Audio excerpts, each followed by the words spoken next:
सच नहीं पढ़ा होगा। अगर कोशिका पढ़ी है तो उसमें आगे एक शब्द और आता है ऊतक। ये कोशिका किसी भी बॉडी की सबसे छोटी यूनिट होती है, और जब बहुत सारी कोशिकाएं एक जगह मिल जाती हैं और एक जैसा काम करती हैं उनको ऊतक। जिस जगह पे आए हुए हैं कैसे बचाया जाए, कैसे बचाया जाए, करने में चीजें कैसे अधिक हो, करने में उत्पादकता कैसे अधिक हो, इस विषय पर काम। यहाँ पे सारे साइंटिस्ट लोग, ठीक है। गन्ने को, गन्ना देखा है सबने? गन्ना कैसे बोया जाता है? वेजिटेटिव ग्रोइंग क्रॉप है, काट के बोया जाता है। गन्ना गन्ने में छोटी छोटी आंखें होती हैं, हर नोड पे बट पे छोटी छोटी आंखें होती हैं।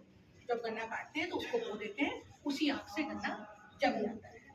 वो एक सामान्य बुआई की विधि है।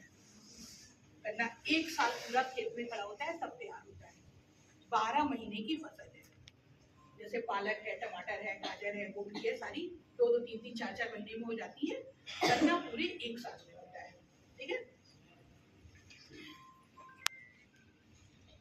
गन्ना 1 साल में होता है। तो हम 1 साल में अगर एक गन्ना जमीन में बोएंगे तो एक गन्ने से 30 गन्ने तक पैदा होगा, क्योंकि हर आग से 3-3, 4-4 गन्ने निकलते हैं। ये गन्ने की सामान्य बुआई विधि है। लेकिन जो जिस प्रयोगशाला में आप खड़े हैं उसका एक ही मेन काम होता है कि जब गन्ने की कोई नई प्रजाति आती है तो उसका बीज बहुत ही कम मात्रा में होता है। जैसे कोई भी मार्केट में नई चीज आती है तो वो बहुत लिमिटेड मात्रा में होती है और बहुत महंगी होती है, तो उसका बीज कम होता है। तो ये जो टिश्यू कल्चर की विधि है वो गन्ने को बहुत तेजी से मल्टीप्लाई या संवर्धित कर देती है। हम सामान्य विधि से हमने बताया कि एक गन्ने से 30 गन्ने बनते हैं, और जो ये टिश्यू कल्चर की विधि है उसमें एक गन्ने से 1000 गन्ने, ठीक है। टिश्यू कल्चर बिल्कुल वैसी ही विधि है जैसे कि टेस्ट ट्यूब बेबी बनता है, प्रयोगशाला में बच्चे बनाए जाते हैं, वैसे ही हम प्रयोगशाला में गन्ने बनाते हैं। गन्ने के खाने पीने की जो चीजें चाहिए, गन्ना कैसे खाना बनाता है? प्रकाश संश्लेषण करके, फोटोसिंथेसिस। उसमें क्या क्या जरूरत होती है?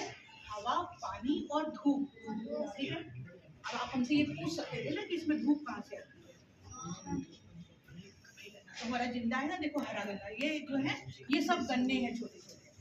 इसमें 10 से 12 गन्ने हम बनाएंगे और 10 से 12 गन्ने बना के इसको हम खेत पे लगाएंगे।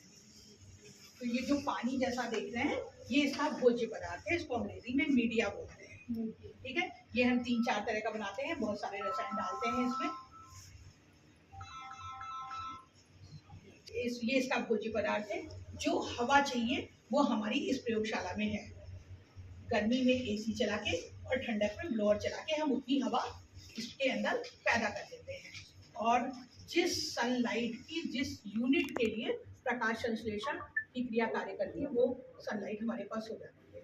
सनलाइट की एक यूनिट होती है, थोड़े से और बड़े हो जाएंगे तो पढ़ेंगे, लक्स यूनिट होती है उसकी। 1000 लक्स तक की लाइट में पौधे फोटोसिंथेसिस या प्रकाश संश्लेषण का कार्य करते हैं।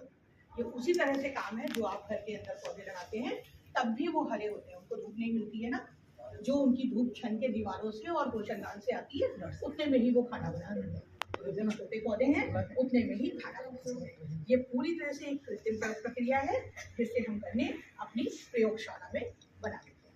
अब आप लोग बहुत छोटे हो, अगर आपके दिमाग में कोई क्वेश्चन आता है तो आप हमसे पूछ सकते हैं, फिर हम आपको कोई किसी के दिमाग में कोई भी प्रश्न आता है तो आप हमें गन्ने से संबंधित, कोशिका से संबंधित, सेल से संबंधित कोई क्वेश्चन आ रहा है तो आप हमसे पूछ सकते हैं, तो हम आपको बताएंगे।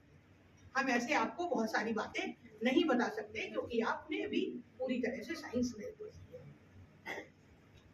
किसी के दिमाग में कोई क्वेश्चन है बेहिचक पूछे, साइंस से अलग कोई क्वेश्चन हो वो भी हम बता सकते हैं।